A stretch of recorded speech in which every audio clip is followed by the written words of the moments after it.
My daughter is dead to this family. How can my dad bury me when I'm still alive? I didn't believe he would go this far. I can't believe this is happening. I know. I'm here with you. There are moments in life that seem impossible to believe until you remember that the deepest pain is often caused by the people we love the most. Imagine waking up one morning only to discover that your own family has gathered together, dressed in black, surrounded by flowers, praying over your photograph while you are still breathing. Imagine hearing your father stand before hundreds of people and say that his daughter no longer exists, not because she had passed away, but because she had chosen to follow her heart instead of obeying his wishes. Most people spend their lives hoping their family will fight to keep them close. This young woman watched her family erase her while she was still alive. What happened afterward became a story of love, sacrifice, forgiveness, and a race against time that nobody saw coming. Before we dive deeper, let us know in the comments where you're watching from.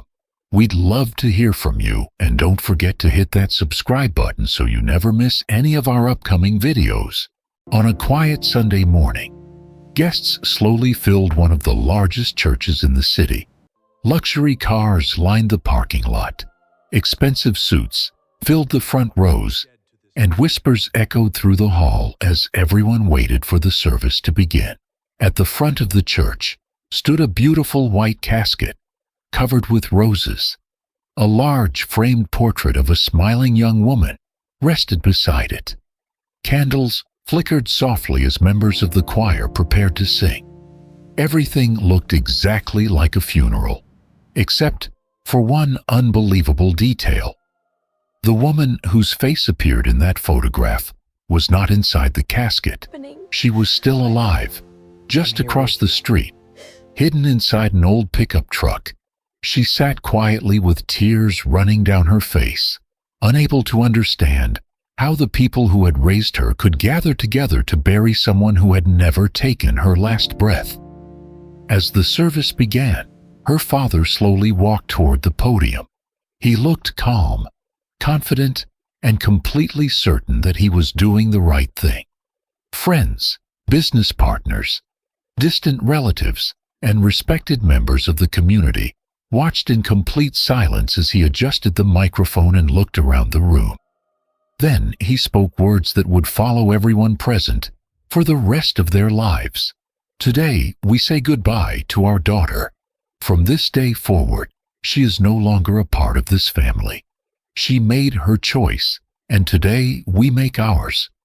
There was no anger in his voice, no shouting, just a cold certainty that hurt far more than any scream ever could. Some people lowered their heads. Others exchanged uncomfortable glances. A few quietly wiped away tears. Nobody dared challenge the most powerful man in the room. Across the street, the young woman covered her mouth to stop herself from crying out loud. Beside her sat the man she had chosen over wealth, comfort, and family approval. He reached for her shaking hand, but even he struggled to find words that could ease the pain she was feeling. She wasn't grieving because her family had rejected her. She was grieving because she knew they truly believed they had lost a daughter, even though she still loved every one of them.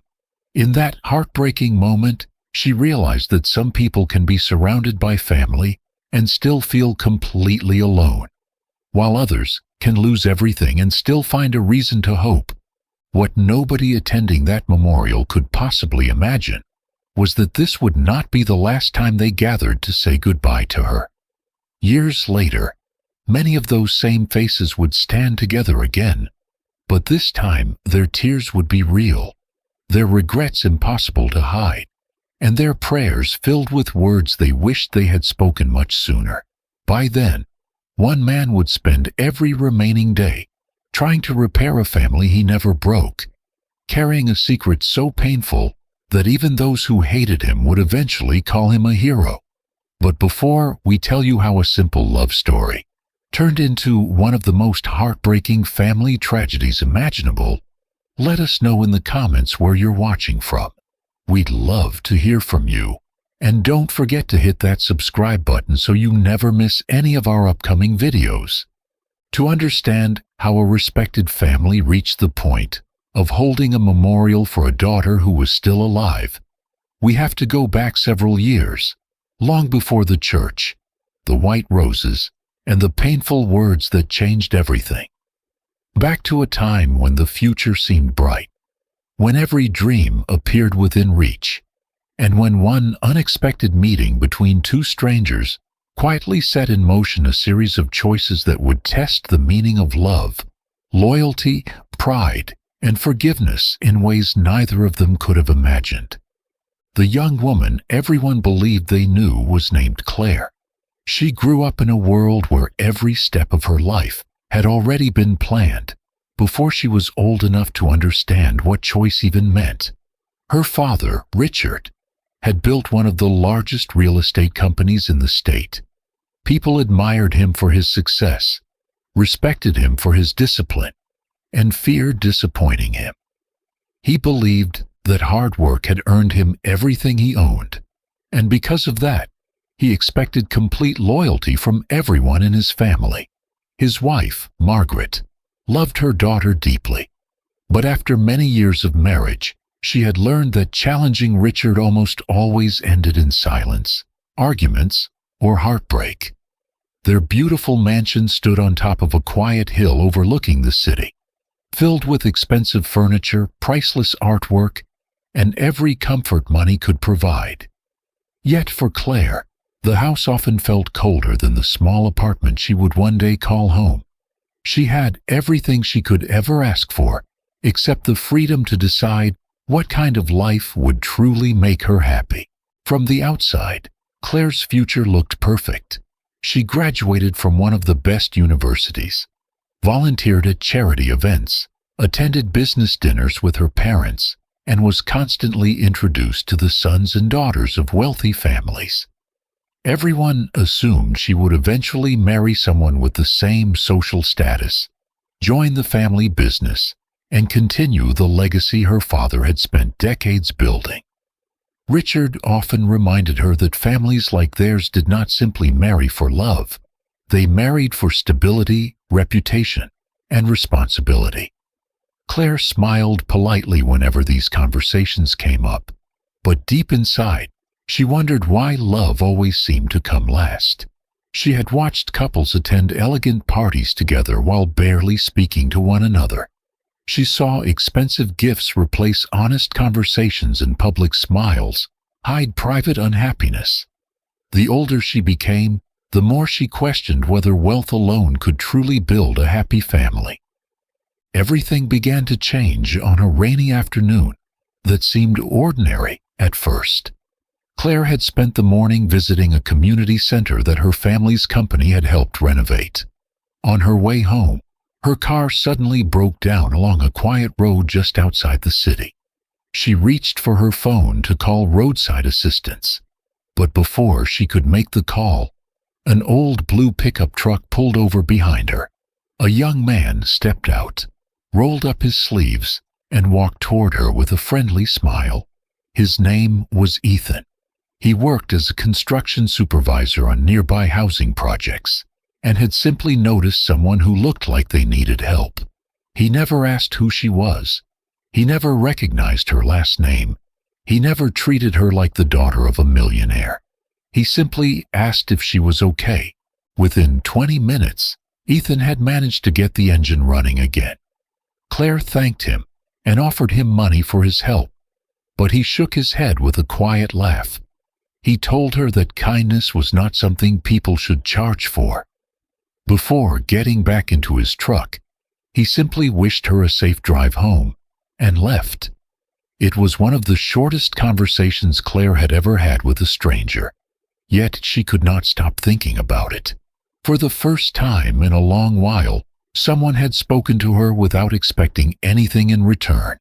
There was no business opportunity, no social advantage, and no hidden reason for being polite. It was just simple kindness. and somehow that stayed with her far longer than any expensive gift she had ever received. Over the following weeks, fate seemed determined to bring them together again. Claire volunteered at the same community center every Saturday, and Ethan happened to be supervising renovation work nearby. They started with casual greetings that slowly became longer conversations over coffee from a small cafe across the street. Ethan spoke about growing up in a modest neighborhood with his widowed mother, about working different jobs after high school to support his family, and about believing that a person's character mattered more than the size of their bank account. Claire listened carefully, realizing that he spoke with more honesty than many executives she had met at her father's company. She found herself laughing more often, smiling without forcing it, and looking forward to Saturdays in a way she never had before. Ethan, on the other hand, still had no idea who Claire really was. To him, she was simply a kind woman who enjoyed helping others and never acted as though she were better than anyone else. Months passed before Claire finally told Ethan the truth about her family. She expected him to become nervous or distant after learning who her father was, but instead he smiled gently and said something she would never forget. He told her that last names could open doors, but they could never tell him whether someone had a good heart. Those simple words reached a place inside Claire that years of wealth and privilege never could. For the first time, she allowed herself to imagine a future that was built on love instead of expectations. She had no idea that someone else had already noticed the growing friendship between them. One evening, as Claire and Ethan walked through a local park after sharing dinner together, a black luxury sedan slowed as it passed them. The driver looked carefully through the window before quietly driving away. Neither Claire nor Ethan paid any attention to the car. They continued walking, completely unaware that by the following morning, news of their relationship would already be making its way to Richard's office, setting in motion a chain of events that would eventually lead to the day a father stood before an entire church and declared that his own daughter no longer existed. Claire had no idea that the short walk through the park would become the beginning of the biggest battle of her life. The following morning, Richard arrived at his office earlier than usual. As he reviewed the day's schedule, one of his senior executives quietly placed a folder on his desk. Inside were several photographs taken the previous evening. There was nothing inappropriate in the pictures. They simply showed Claire laughing as she walked beside Ethan, sharing coffee with him, and sitting together on a park bench. Richard looked at every photograph without saying a single word. He closed the folder, thanked the executive, and dismissed everyone from his office. For several minutes, he sat alone, staring through the large glass windows that overlooked the city he had spent decades helping to build. In his mind, this was not just about a relationship. He believed his family's reputation, everything he had worked for, and the future of his company were all being placed at risk by one decision his daughter had made without his approval. That evening, Claire returned home expecting an ordinary family dinner. Instead, she walked into complete silence. Her mother sat at the dining table with red eyes, as though she had been crying for hours. Richard stood beside the fireplace holding the same folder that had been delivered to his office earlier that morning. Without saying a word, he placed the photographs one by one across the table. Claire immediately recognized them. She looked at her father, then at her mother, realizing that someone had been watching her without her knowledge. Richard finally broke the silence. He asked one simple question. "Who is he?" Claire took a deep breath before answering honestly. She explained that Ethan was kind, hardworking, respectful, and someone she deeply cared about. Before she could finish, Richard interrupted her. He did not ask whether Ethan treated her well. He did not ask whether she was happy. His only concern was where Ethan came from, what he earned, and whether his family had any influence. When Claire admitted that Ethan worked in construction and came from a modest background, the room became even quieter than before. Richard slowly walked toward his daughter and spoke with a calmness that frightened her far more than shouting ever could. He reminded her of the sacrifices he had made to build their family's success. He spoke about reputation, business partnerships, and the expectations that came with carrying their family name. Then he looked directly into her eyes and told her that relationships like this never ended well. According to him, people from different worlds could never truly understand each other. Claire listened respectfully, but when he finished speaking, she quietly told him something he never expected to hear. She said that for the first time in her life, she felt loved for who she was instead of what she represented. She told him that Ethan had never asked about her family's money, had never expected expensive gifts, and had never treated her as anything other than an ordinary person. Instead of changing Richard's mind, her words only convinced him that she had already slipped beyond his control. Over the next several weeks, Richard did everything he could to end the relationship without directly confronting Ethan. He arranged dinners with wealthy young businessmen, hoping Claire would lose interest. He encouraged family friends to speak with her about responsibility and social status. He reminded her that she was expected to inherit part of the family business one day, and warned that every decision she made reflected on generations of hard work. Margaret quietly pleaded with her husband to give Claire time, believing their daughter would eventually make her own decision. But Richard had already reached a different conclusion. He believed that kindness alone could never build the life he wanted for his daughter. In his mind, love was temporary, but financial security lasted forever. The more Claire defended Ethan, the more determined Richard became to separate them. One afternoon, Richard asked Ethan to meet him privately at his office. Ethan accepted the invitation, hoping it would be an opportunity to earn the respect of the man whose daughter he loved. Instead, he walked into one of the most uncomfortable conversations of his life. Richard thanked him for coming, complimented his work ethic, and then slid a sealed envelope across the desk. Inside was a check for an amount of money Ethan had never imagined seeing in his entire life. Richard calmly explained that the money was his if he agreed to leave Claire permanently and never contact her again. Ethan stared at the check for several seconds before quietly placing it back inside the envelope. He looked Richard in the eyes and said that if money could buy love, then it had never really been love to begin with. Richard's expression never changed, but inside he was furious. For the first time in years, someone had refused something he believed nobody would ever turn down. When Claire learned about the meeting, she was deeply hurt, not because Ethan had told her the truth, but because she realized just how far her father was willing to go. She confronted Richard that same evening, asking him why he had tried to solve a family problem with money. Richard answered without hesitation. He said he was protecting her future.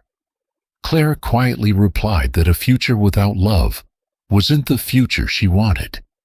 Those words marked the moment when father and daughter stopped trying to understand each other.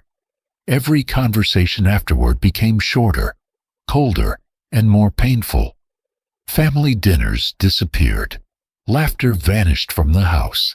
Margaret found herself standing between the two people she loved most, knowing that every attempt to bring them together only pushed them further apart. Then Richard made one final decision. He called Claire into his study late one evening and placed 2 documents on his desk. The first was a set of legal papers removing her from any future role in the family business. The second ended her access to the trust fund that had been established when she was a child. Richard looked at her with complete certainty and gave her a choice he believed no daughter would ever accept. She could end her relationship with Ethan, apologize to the family, and everything would return to normal, or she could walk away with nothing, knowing she would never again receive financial support, inherit the family business, or be welcomed back into the home where she had grown up. Claire looked around the room one last time.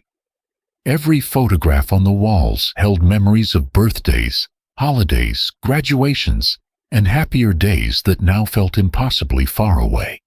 With tears filling her eyes, she quietly removed the house keys from her purse and placed them on the desk. Then she whispered words that neither she nor her father would ever forget. "I would rather build a small life with someone who truly loves me than live in a mansion where I have to ask permission to be happy." Without another word, she turned around, walked toward the front door, and left the only home she had ever known. As the door slowly closed behind her, neither Claire nor Richard realized that this would not be the last goodbye they would share. The next time they faced each other, one of them would believe the other was already gone forever. The first few weeks after Claire left her family home were nothing like the comfortable life she had always known. She moved into Ethan's small one-bedroom apartment on the edge of the city. The furniture was old, the kitchen was tiny, and the walls were so thin that they could hear their neighbors talking late into the night. For the first time in her life, Claire worried about paying bills, buying groceries, and stretching every dollar until the next paycheck. She found work at a local community center, helping organize educational programs for children and older adults. Ethan continued working long hours at construction sites, often leaving before sunrise and returning home after dark with sore hands and aching muscles. Life became harder than either of them had imagined, yet every evening they still found time to eat dinner together, laugh about their day, and remind each other why they had made this choice. Claire often told Ethan that the little apartment felt warmer than the mansion she had left behind because it was filled with peace instead of fear. Back at the family estate, however, peace had completely disappeared. Margaret walked past Claire's empty bedroom every morning, unable to bring herself to open the door. Some days she stood outside for several minutes, holding the doorknob without turning it.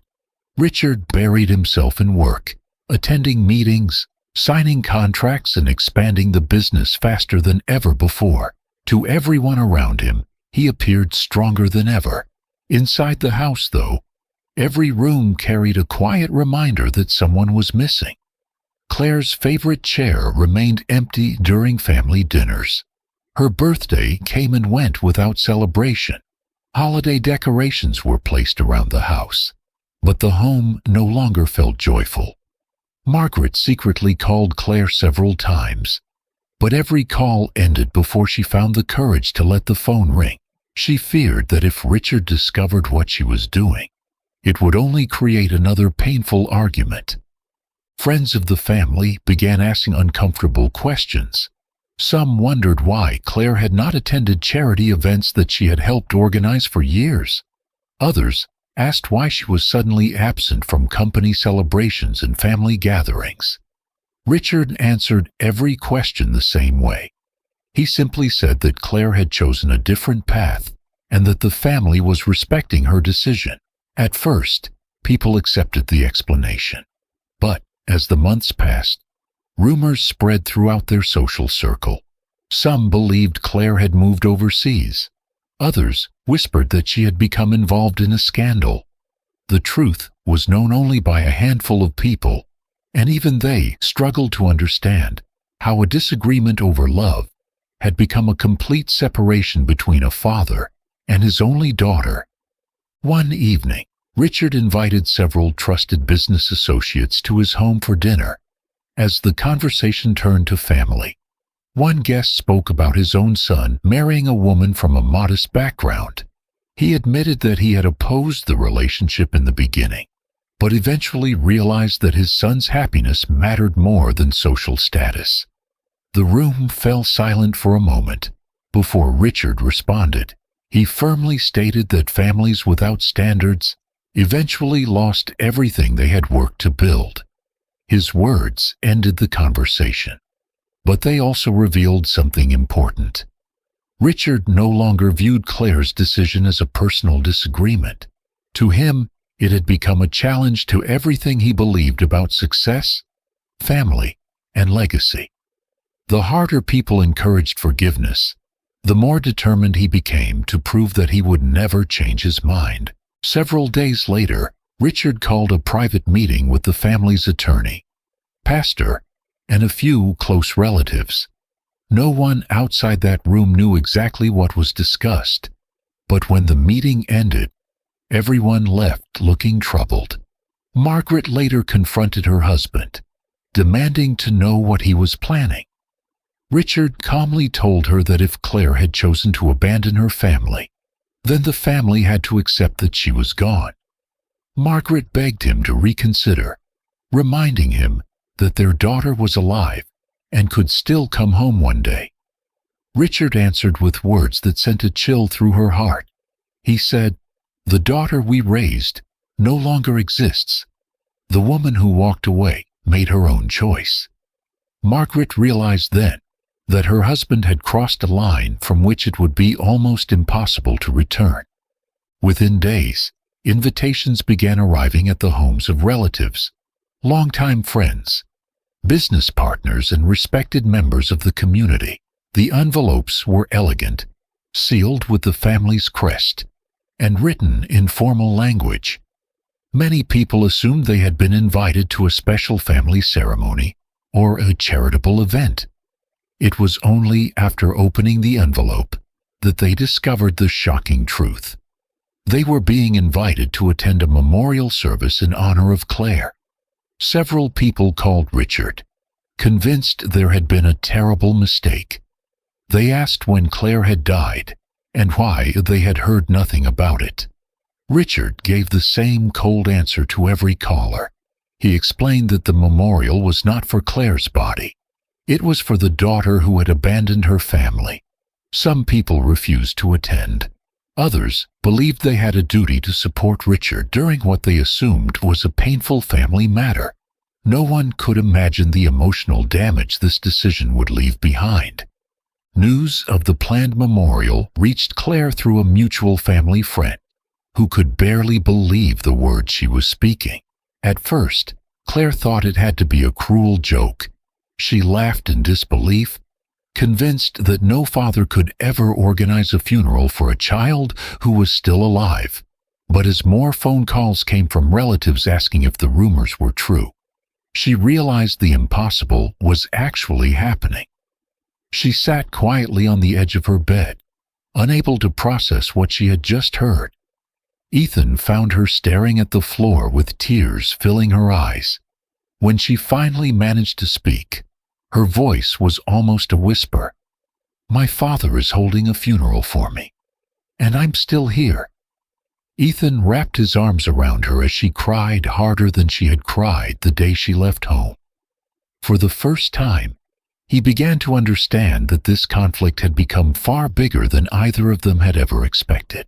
The morning of the memorial arrived with gray skies hanging over the city. Guests dressed in black slowly entered the church, speaking in quiet voices as they wondered what they were about to witness. White roses surrounded a polished white casket that held no one. A large portrait of Claire stood beside it, smiling exactly as she had on the day the photograph was taken years earlier.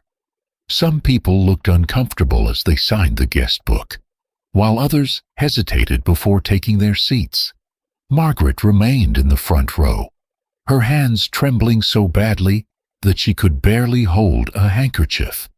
She had begged Richard until the very last moment to cancel the service, but he refused. He believed that once the ceremony ended, there would be no turning back. Across the street, hidden inside Ethan's old pickup truck, Claire watched people she had known her entire life walk into the church to mourn a daughter who was still breathing. Every guest who entered felt like another door closing forever. Then the church bells began to ring. The choir stood to sing, and Richard slowly rose from his seat to deliver the speech that would change every life connected to his family, even though none of them yet realized just how much time they were already beginning to lose. When the memorial service finally ended, people quietly left the church carrying emotions they could not easily explain. Some believed Richard had gone too far. Others felt sympathy for a father who believed he had lost his daughter, even though she was still alive. A few tried reaching out to Claire afterward, but she was not ready to answer anyone. She had spent the entire ceremony watching from across the street, listening as the church bells rang and people hugged one another as though she had already been buried. On the drive back to their apartment, neither Claire nor Ethan said very much. There were moments when silence carried more pain than words ever could.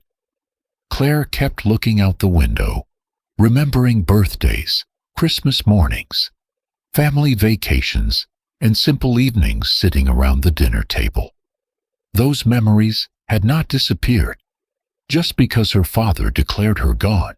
They were still part of her life, and letting go of them would be much harder than walking away from the mansion itself. The days that followed became a turning point. Claire made a decision that surprised even Ethan. She told him she no longer wanted to spend her life looking backward. She could not control the choices her family had made, but she could choose what kind of future she wanted to build. Instead of allowing bitterness to take over her heart, she threw herself into work at the community center. She organized reading programs for children, helped elderly people complete paperwork, and spent weekends raising money for families who could not afford school supplies. The people she met there knew nothing about her wealthy background or the painful separation from her family. To them, she was simply Claire, a kind woman who listened patiently and always stayed late to help someone in need. For the first time in years, she felt valued for her character instead of her last name. Ethan continued working as many hours as he could. Construction projects often required him to leave home before the sun came up and return long after dark. His hands became rough from carrying heavy materials, and there were weeks when his back hurt so badly that Claire begged him to take a day off. But Ethan always smiled and reminded her that they were building something much bigger than a paycheck. They were building a home filled with trust, respect, and love. Some evenings they shared simple meals of homemade soup or sandwiches because money was tight, yet those dinners became some of their happiest memories. They celebrated small victories that many people would never think twice about. Paying every bill on time felt like an achievement. Buying a second-hand couch together felt like a celebration. Saving enough money for a weekend trip to a nearby lake felt like winning the lottery. Their life was modest, but every step forward was earned together. Not every day was easy. There were moments when Claire quietly wondered whether her father had been right about how difficult life would become. She missed her mother terribly and often caught herself reaching for her phone, before remembering that she had no idea whether Margaret would even be allowed to answer. Birthdays passed without phone calls. Thanksgiving came and went with an empty chair that nobody at her parents' house dared mention. Christmas lights appeared across the city, reminding Claire of the traditions she had shared with her family since childhood. Ethan noticed the sadness she tried so hard to hide. Rather than offering expensive gifts he could not afford, he created new traditions of their own. They baked cookies together, watched old movies under warm blankets, and drove through neighborhoods looking at Christmas decorations. Ethan understood that he could never replace Claire's family, but he hoped he could remind her that love could still be found even after tremendous loss. Months slowly turned into years. Their small apartment became filled with photographs, plants, books, and little reminders of the life they had created together. Ethan eventually earned a promotion at work after his supervisor recognized his honesty and leadership. Claire was offered a full-time position, managing several community programs, because everyone trusted her compassion and dedication. They were not rich, but they no longer worried about every dollar. For the first time since leaving her parents' home, Claire allowed herself to believe that perhaps life was finally becoming peaceful again. The painful memories of the memorial service had not disappeared, but they no longer controlled every part of her day. She even began talking about the future with excitement, dreaming about buying a small house one day and filling it with children who would grow up knowing that love mattered more than wealth. Meanwhile, Richard remained as stubborn as ever. His company continued growing. His business appeared stronger than before, and the world believed he had moved on from losing his daughter. Yet, behind the walls of the family estate, small reminders of Claire continued to appear when he least expected them. He would walk past an old family photograph tucked inside a drawer, hear a song she used to play on the piano, or notice Margaret quietly looking through childhood photo albums late at night. Although he never admitted it, those moments stayed with him long after everyone else had gone to sleep. Margaret continued asking him the same question every few months. "Can we please bring our daughter home?" Richard always gave the same answer. He insisted that Claire had made her decision, and that reopening the door would only encourage disrespect. But each time he repeated those words, they sounded a little less convincing, even to himself. One afternoon, nearly 3 years after Claire left home, Ethan surprised her with a simple picnic at the same park where they had first begun spending time together. As they sat together beneath the trees, he reached into his pocket and pulled out a small velvet box. It did not contain an expensive diamond or a flashy ring that would impress strangers. It was modest, carefully chosen, and purchased only after months of saving every extra dollar he could. Ethan looked at Claire with tears in his eyes and asked her if she would spend the rest of her life with him. Claire could barely speak as she nodded yes. They laughed, cried, and held each other for a long time, believing the hardest chapter of their lives had finally passed. Neither of them realized that the greatest challenge they would ever face was waiting just around the corner, hidden behind what seemed like an ordinary day. Within weeks, a single unexpected moment would force them into a battle neither love, money, nor determination alone could overcome. And it would begin with something so small that they almost chose to ignore it. For several weeks after their engagement, life seemed to be moving in the direction Claire and Ethan had always dreamed about.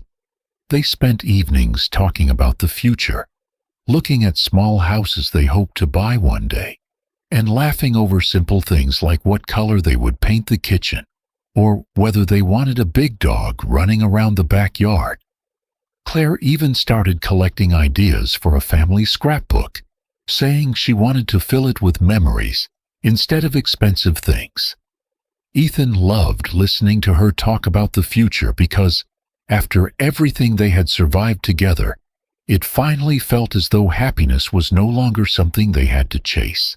It was slowly becoming part of their everyday life. Friends at the community center noticed that Claire smiled more than ever before.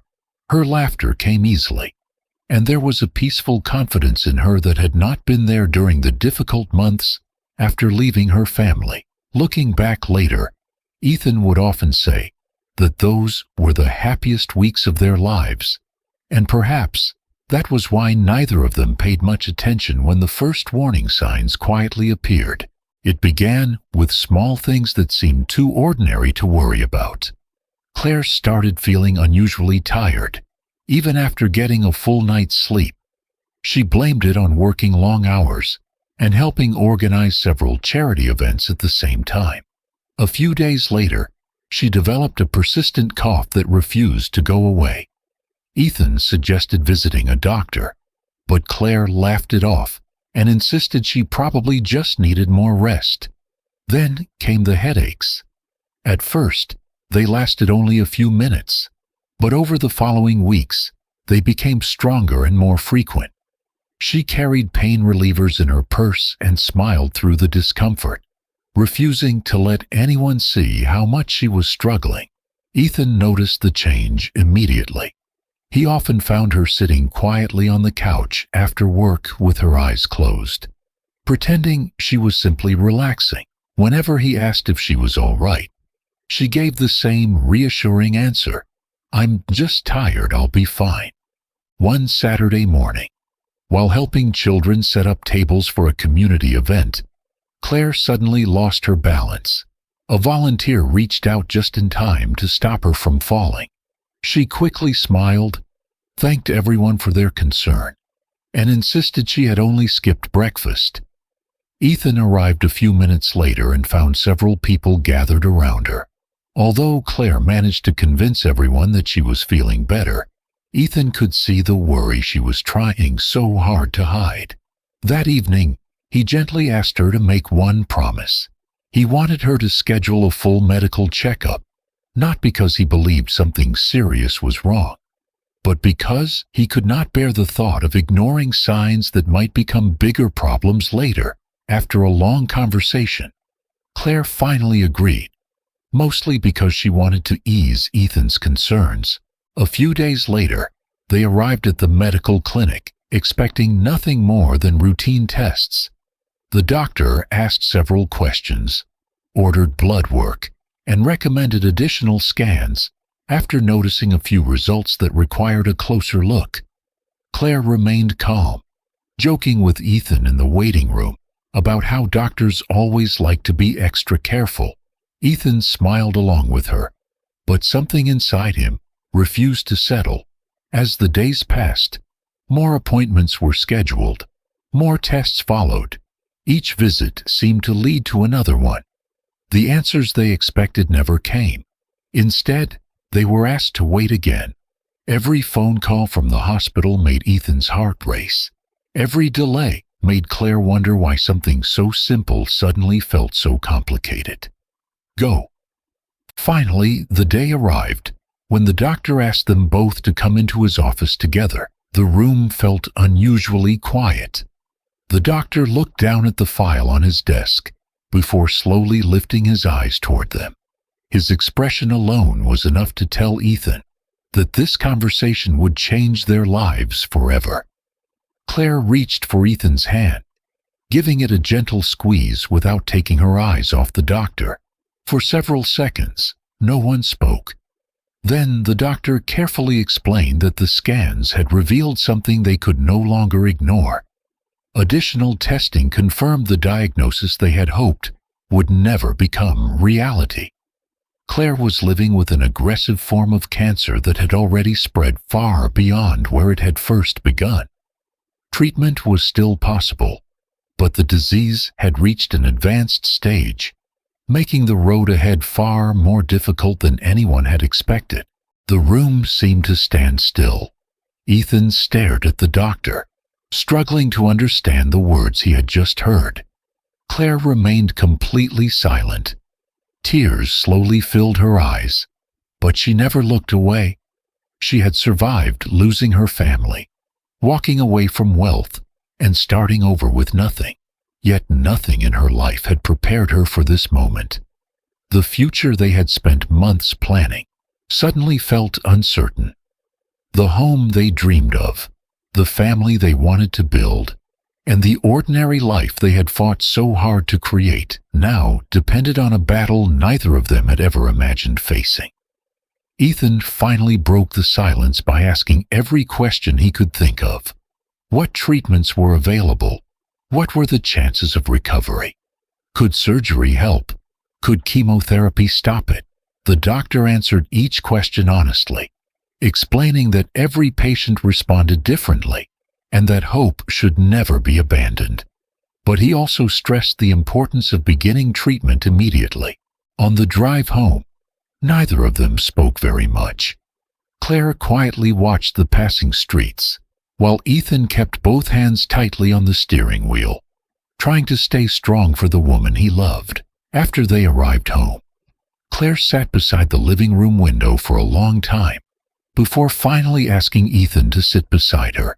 She took both of his hands and looked directly into his eyes. Then she made a request that completely caught him by surprise. She told him she did not want her parents to know about her illness. She believed they had already chosen to let her go years earlier, and she refused to have them return only because she was sick.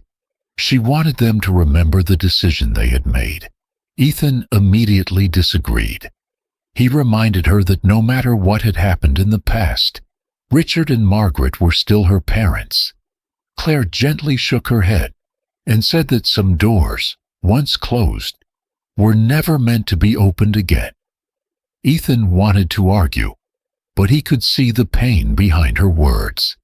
He quietly promised that he would respect her wishes, even though deep inside, he already knew that keeping this secret might become the hardest promise he would ever make. What neither of them realized was that time had suddenly become far more precious than anyone understood, and before long, Ethan would be forced to choose between honoring the promise he had made to Claire or risking everything in one final attempt to bring a broken family back together before it was too late. The next afternoon, Ethan returned to the estate once more. This time, he did not bring a letter. He did not call ahead. He simply stood at the gate and waited. The sky was gray, and a light rain began to fall, soaking through his jacket. But he did not move. Minutes turned into an hour. The guard watched him from a distance, unsure whether to send him away again or let him stay. Inside the house, Margaret stood by the window, her eyes drifting toward the gate. When she saw Ethan standing there in the rain, something inside her shifted. Without saying a word to Richard, she grabbed her coat and walked out of the house. The guard hesitated, but opened the gate when he saw her approaching. Ethan looked up, surprised, as Margaret slowly walked toward him. For a moment, neither of them spoke. The silence between them carried years of pain, misunderstanding, and unanswered questions. Margaret's voice trembled when she finally spoke. "Why are you here again?"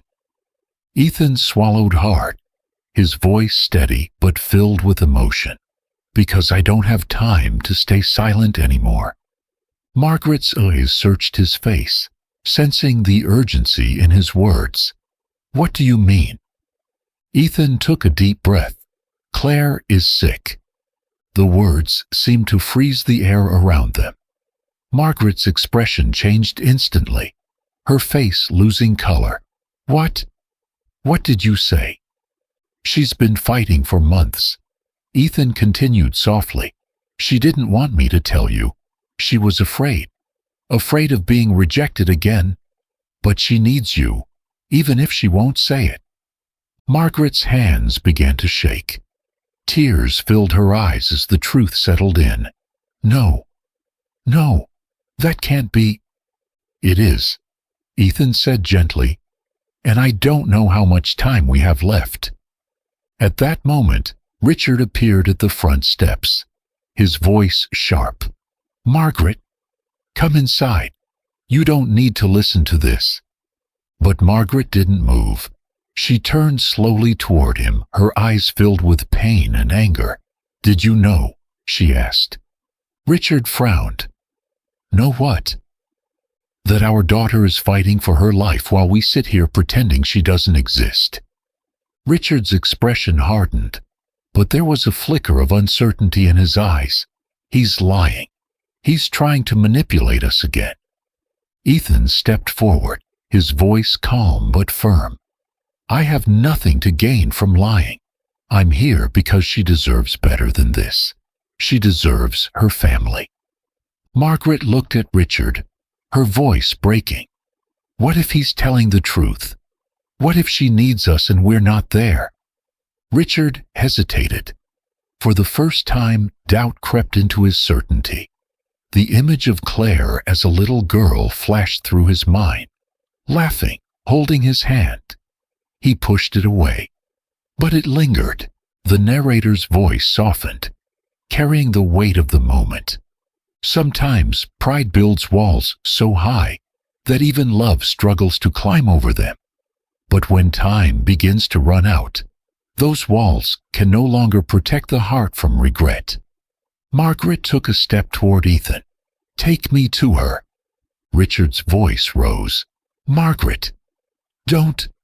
She turned to him, her eyes filled with quiet strength. "I am her mother, and I will not lose her without trying." For a long moment, Richard said nothing. The silence stretched between them, heavy and uncertain.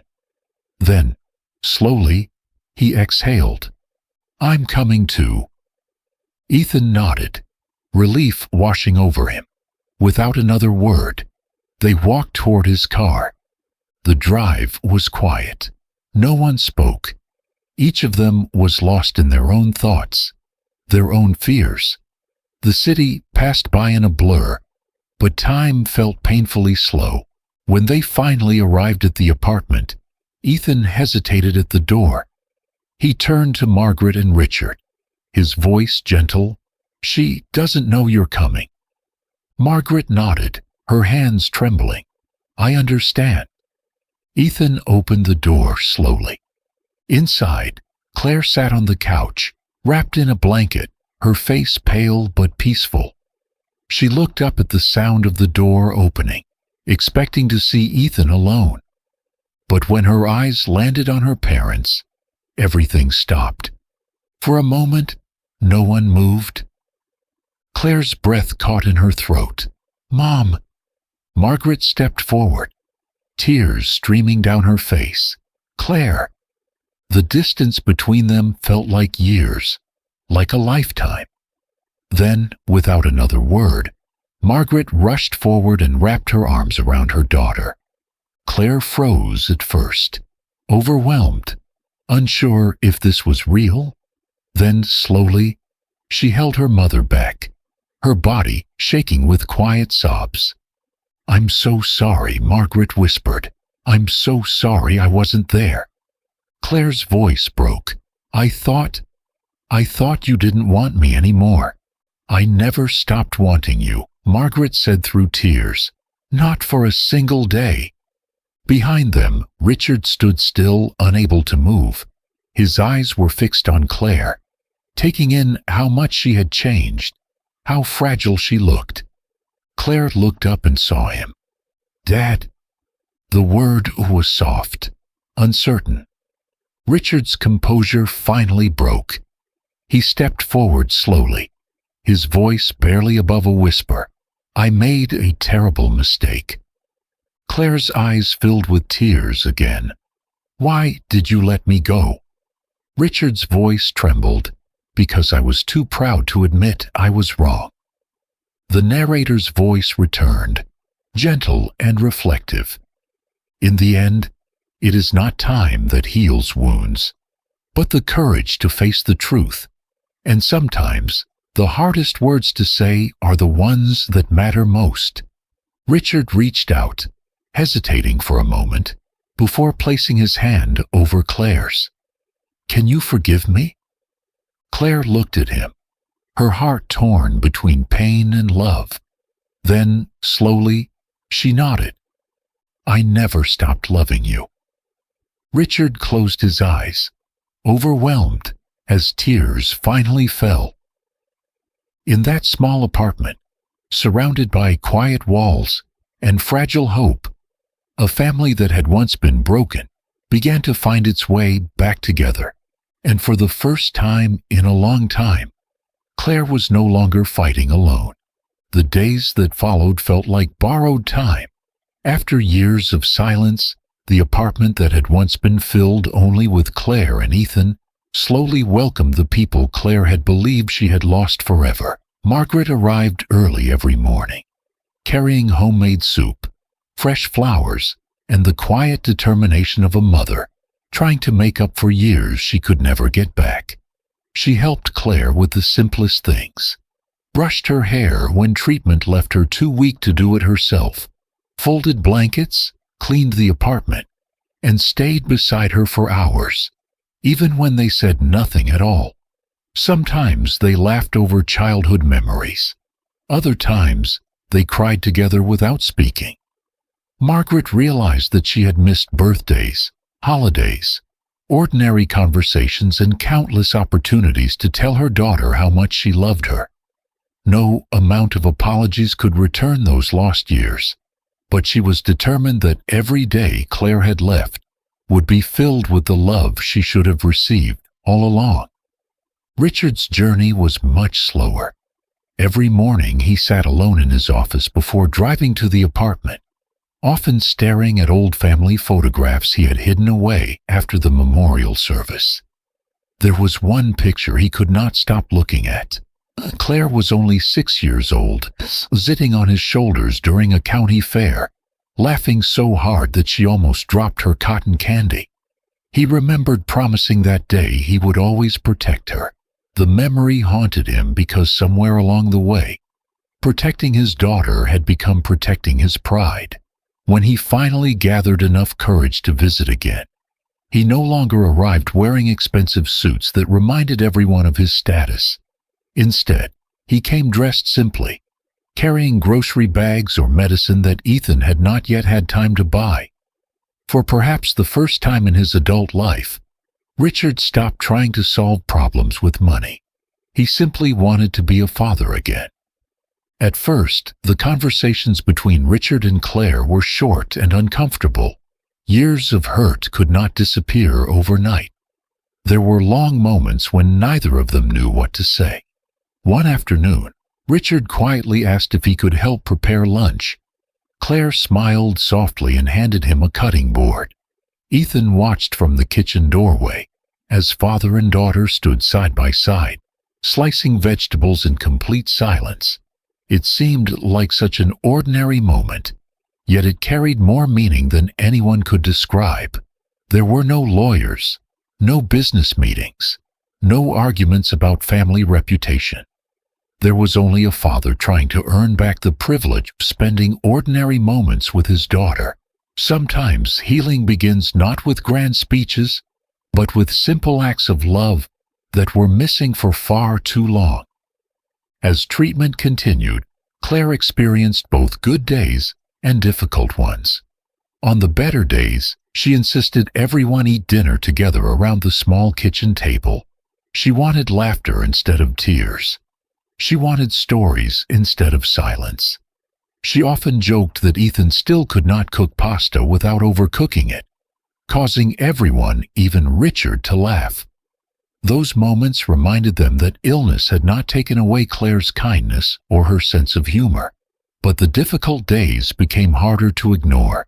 There were mornings when she was too weak to leave her bed, and afternoons when even speaking left her exhausted. Every time Richard watched his daughter struggle to stand, another piece of his heart seemed to break. He often stepped outside afterward so no one would see him cry. Late one evening, after Claire had finally fallen asleep, Richard asked Ethan if they could speak privately. The two men stood outside the apartment building beneath the quiet glow of a streetlight. For several moments, Richard searched for the right words, but could not find them. Finally, his voice broke. He admitted that he had judged Ethan before ever giving him a chance. He confessed that he had believed wealth measured a man's value, when in reality, the man standing beside him had shown more loyalty, courage, and love than he himself had shown as a father. Richard apologized for the money he had offered, the cruel words he had spoken, and the memorial he had organized. Ethan listened quietly before placing a hand on Richard's shoulder. He told him that the past could never be changed, but Claire still had time to feel her family's love. That was all that truly mattered now. Richard lowered his head as tears rolled down his face. It was the first time Ethan had ever seen the powerful businessman completely broken. From that night forward, Richard became determined to make every remaining day meaningful. He canceled business trips, postponed important meetings, and handed much of the company over to trusted executives. Friends were shocked that a man once known for never missing work suddenly disappeared from the office for weeks at a time. Richard no longer cared what anyone thought. Every morning he chose to sit beside his daughter instead of sitting in a boardroom. He read to her when she felt too tired to hold a book. They looked through old family photo albums together. They spoke honestly about the mistakes they had both made, and little by little, the distance between them disappeared. One afternoon, Claire rested her head gently against her father's shoulder, exactly as she had done when she was a little girl. Richard closed his eyes, wishing with every part of his soul that he could turn back the clock and undo the years they had lost. Then, just as the family began believing they might still have more time than they feared, another unexpected surprise quietly entered their lives. During a routine hospital visit, Claire mentioned feeling unusually different over the previous few weeks. At first, everyone assumed it was simply another side effect of treatment. But after several additional tests, the doctor returned carrying a look of complete surprise. He sat down across from Claire, Ethan, Richard, and Margaret, before gently sharing news that no one in the room had expected to hear. The words that followed filled the room with both joy and fear at exactly the same time. And once again, the family found themselves standing at the beginning of a decision that would change every one of their lives forever. The doctor's words left everyone sitting in stunned silence. After reviewing the test results several times to make sure there had been no mistake, he gently explained that Claire was pregnant. For a brief moment, no one in the room knew how to react. Margaret covered her mouth as tears filled her eyes. Ethan looked at Claire in complete disbelief before reaching for her hand. Richard remained perfectly still, trying to understand how news that should have brought nothing but joy could also carry so much fear. The doctor carefully explained that because of Claire's condition, the pregnancy would be considered extremely high risk. Every decision from that point forward would have to be made with great care. There would be difficult conversations, careful monitoring, and no guarantees. Happiness and fear had arrived together, and no one could separate one from the other. On the drive home, Claire quietly rested her head against the car window while Ethan drove in silence. Finally, she looked at him and smiled through tears. "Can you believe we're going to be parents?" she whispered. Ethan smiled back, but his eyes were wet. He had imagined hearing those words many times over the years, but never under circumstances like these. He gently placed his hand over hers and promised that no matter what happened, they would face every day together. Claire squeezed his hand and looked out at the passing streets. For the first time since her diagnosis, she allowed herself to dream again. She imagined holding a tiny baby in her arms, reading bedtime stories, celebrating birthday, and watching a little boy or girl grow up surrounded by the love she had once feared she had lost forever. Over the following days, Claire met with several specialists who carefully explained the risks. Some treatments would have to be adjusted. Every decision would involve balancing Claire's health with the baby's development. The doctors were honest. They wanted Claire and Ethan to understand that the months ahead would be challenging. After many long conversations with her medical team, Ethan, and her parents, Claire made a decision that surprised everyone. She looked around the room and quietly said, "If this child has a chance to live, then I want to give that chance everything I have." Ethan immediately took her hand. His voice trembled as he told her that he did not want to lose her. Claire smiled gently and reminded him that life had already given them more love than either of them expected. After everything they had been through, she said she wanted that love to continue, even if she could not be there to see every chapter of their child's life. Richard struggled more than anyone with Claire's decision. One evening, he sat beside her hospital bed, long after everyone else had gone home. He looked at his daughter with tears in his eyes and quietly admitted that he wished he could take her place. He told her he would trade every dollar he had ever earned for one more healthy year with her. Claire reached over and held his hand, just as she had when she was a little girl crossing busy streets with her father. She gently reminded him that life was never measured by how many years people lived, but by how deeply they loved the people around them. Richard lowered his head and cried openly. Years earlier, he had stood before a church and declared that his daughter no longer existed. Now, he prayed every single day for one more hour with her. As the pregnancy progressed, the family grew closer than they had ever been before. Ethan painted a small room in the apartment that would become the baby's nursery. Richard quietly built a wooden crib with his own hands after realizing he had never made anything for his daughter that could not be bought with money. Margaret knitted tiny blankets and little sweaters while telling Claire stories about the day she herself had become a mother. The apartment that had once witnessed so much pain slowly filled with hope again. Friends from the community center stopped by with meals, handwritten cards, and small gifts for the baby. Claire often smiled as she looked around the room. She softly told Ethan that if she had to leave this world one day, she would leave knowing their child would grow up surrounded by people who had finally learned that love mattered more than pride. There were difficult days, too.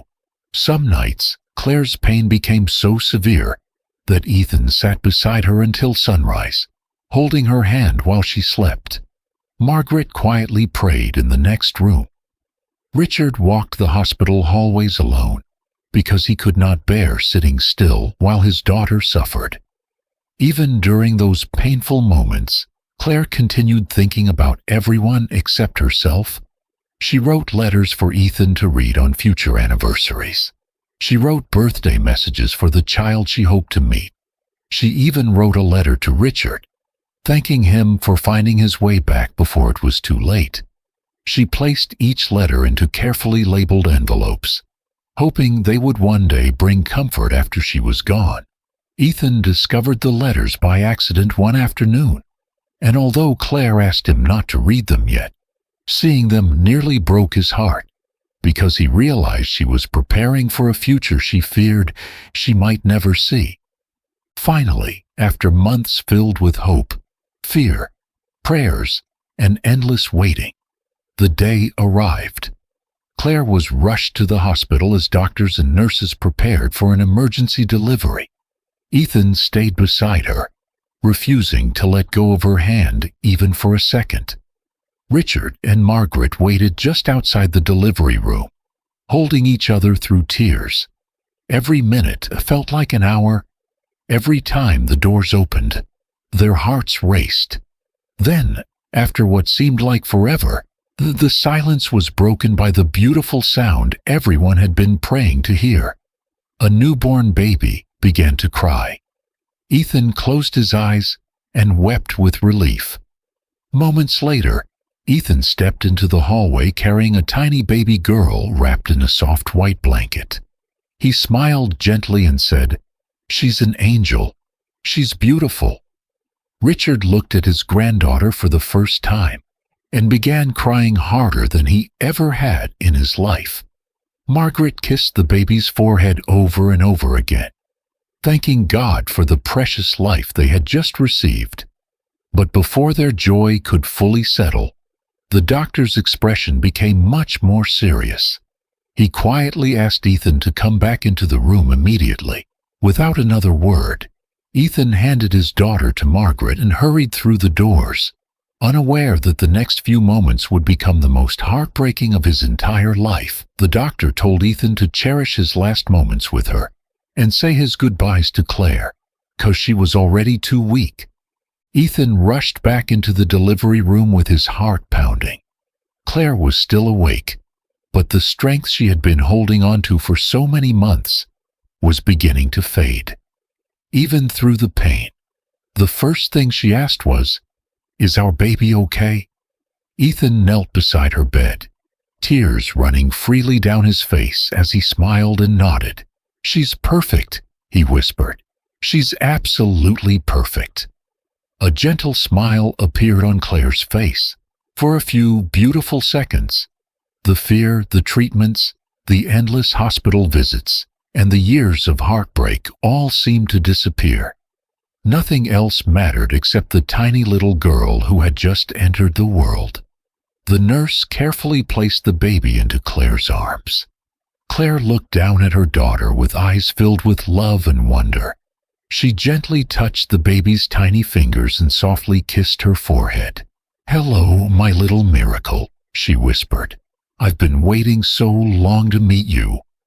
The room became completely silent as everyone watched a mother meet her child for the very first time. It was a moment filled with so much happiness that no one wanted to believe it could also be the beginning of goodbye. A few minutes later, Richard and Margaret were quietly invited into the room. Margaret immediately walked to Claire's bedside and gently stroked her daughter's hair, unable to stop crying. Richard stood frozen near the door, holding his granddaughter in his arms. Only a few years earlier, he had stood before an entire church and declared that his daughter no longer existed. Now he stood there holding the child she had brought into the world, wishing more than anything that he could erase every painful decision he had ever made. Slowly, he walked toward Claire's bed and carefully placed the baby beside her. Then he fell to his knees. No one had ever seen Richard Carter, the proud businessman who never allowed anyone to see weakness, completely fall apart. His shoulders shook as tears streamed down his face. He reached for Claire's hand and held it as tightly as he could. "I'm so sorry," he whispered. "I was wrong. I was wrong about everything. I chose my pride over my daughter, and I will regret that for the rest of my life. If I could trade everything I own for one more healthy day with you, I would do it without thinking twice. I don't deserve your forgiveness, but I am begging for it anyway." Claire looked at her father for several long seconds. She could see the pain in his eyes.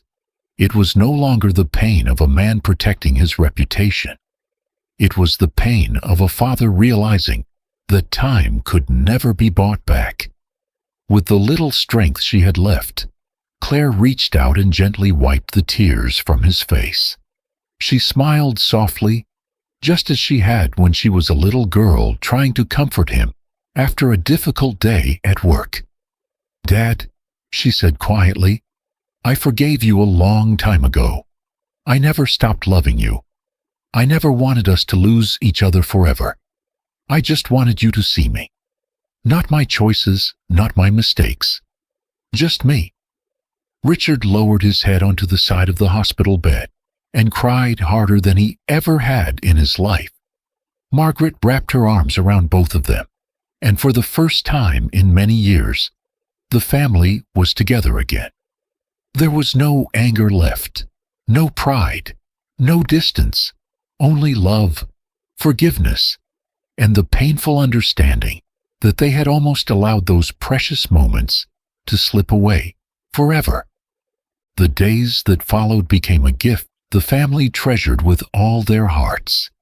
Claire remained in the hospital because her body was growing weaker, but her room was never empty. Margaret rarely left her daughter's side.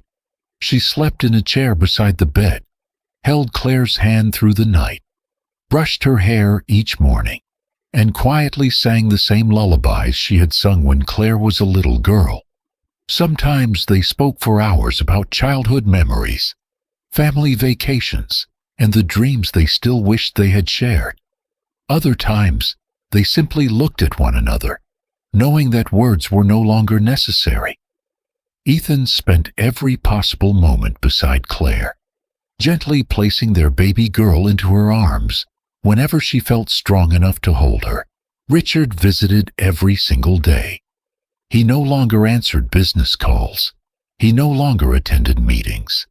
Every morning he walked into the hospital carrying fresh flowers for Claire and a small stuffed animal for his granddaughter. He often sat quietly beside the window, watching his daughter smile as she held her baby, silently wishing that time would stop moving. One peaceful evening, several days later, the family gathered together in Claire's hospital room. The sun was beginning to set, filling the room with a warm golden light. Their baby girl was sleeping peacefully in Margaret's arms, while Ethan sat beside Claire, gently holding her hand. Richard stood near the bed, looking at his daughter with tears already filling his eyes, because somewhere deep inside, he knew this moment was different. Claire looked slowly around the room, taking in every face she loved. She smiled at her mother. She smiled at her father. She smiled at the tiny baby sleeping safely in her grandmother's arms. Finally, she looked at Ethan. "Thank you," she whispered. "You gave me the happiest life I could have asked for." Ethan leaned forward, kissed her forehead, and quietly told her that she had given him far more than she could ever understand. The room grew quieter. Claire's breathing became slower. Ethan held her hand a little tighter, refusing to let go. Richard stepped closer to the bed, tears falling freely down his face. His voice trembled as he leaned close to his daughter one final time. "I'm sorry," he whispered. "I'm so very sorry." Claire turned her eyes toward him. A gentle smile slowly appeared across her face. It was peaceful. It was full of love. There was no anger left inside her heart. She gave her father's hand a soft squeeze, then looked once more at Ethan. Their eyes met without either of them speaking. They did not need words anymore. They both understood. Claire took one slow breath, then another. Still smiling, she quietly closed her eyes. Her hand remained in Ethan's as the room fell completely silent. For several long moments, no one moved. Margaret lowered her head and wept quietly. Richard stood frozen beside the bed, unable to accept that the daughter he had finally found again was now gone. Ethan gently kissed Claire's hand before resting his forehead against it, overwhelmed by both unbearable grief and endless gratitude.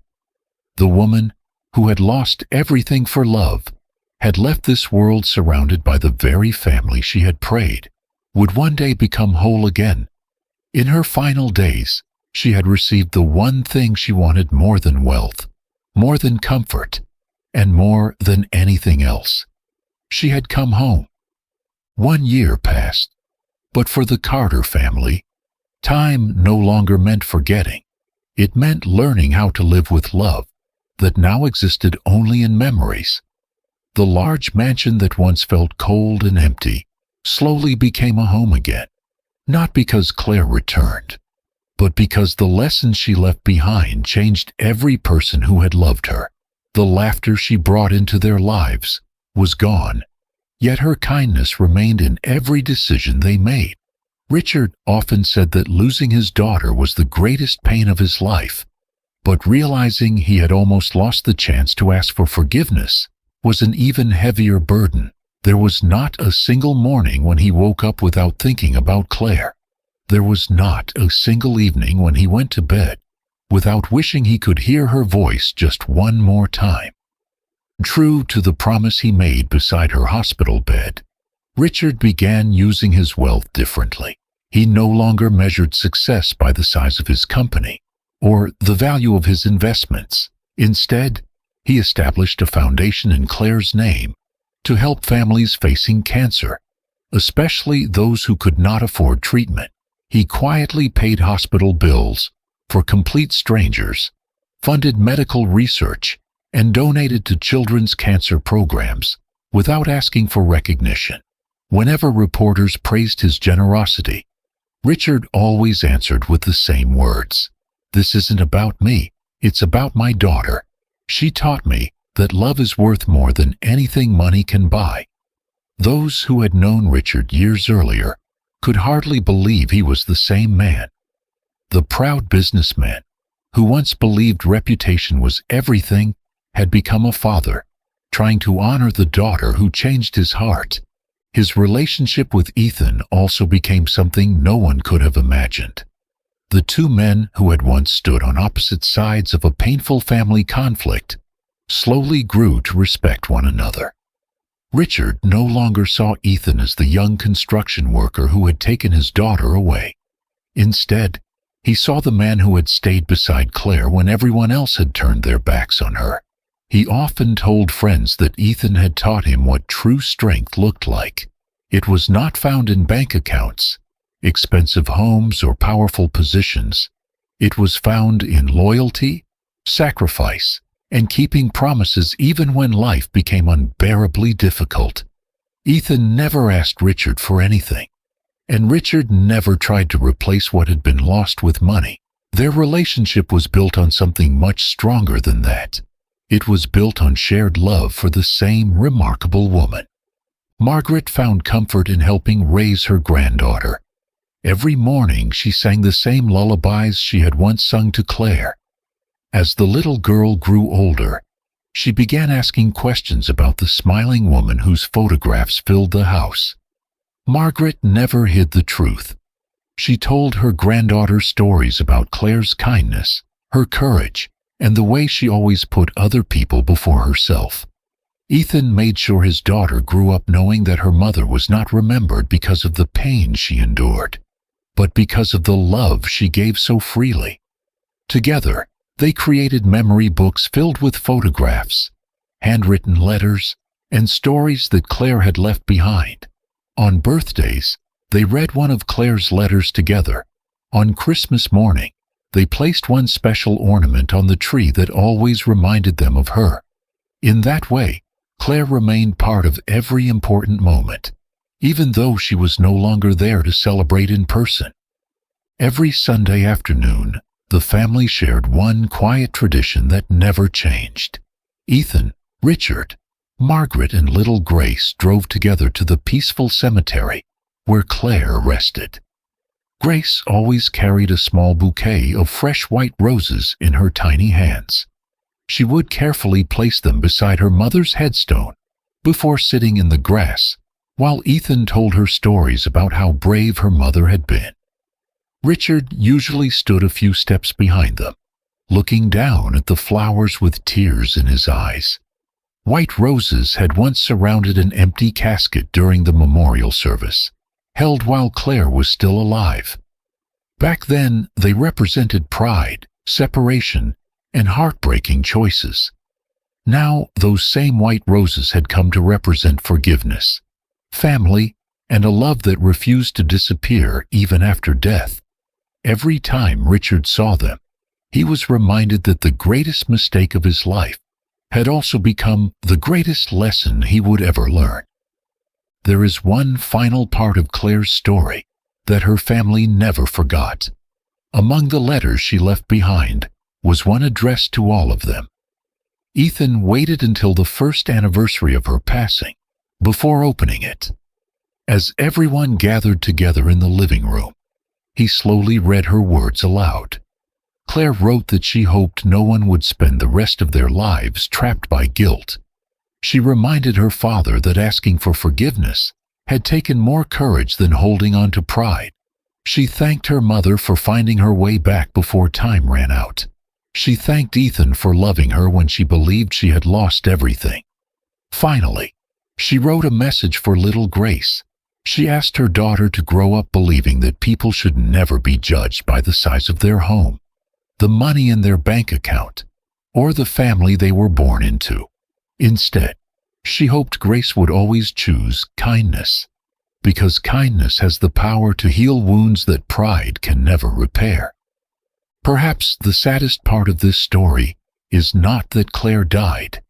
Every life eventually comes to an end. The real tragedy is how many precious years were stolen by pride, silence, and the belief that love should have conditions.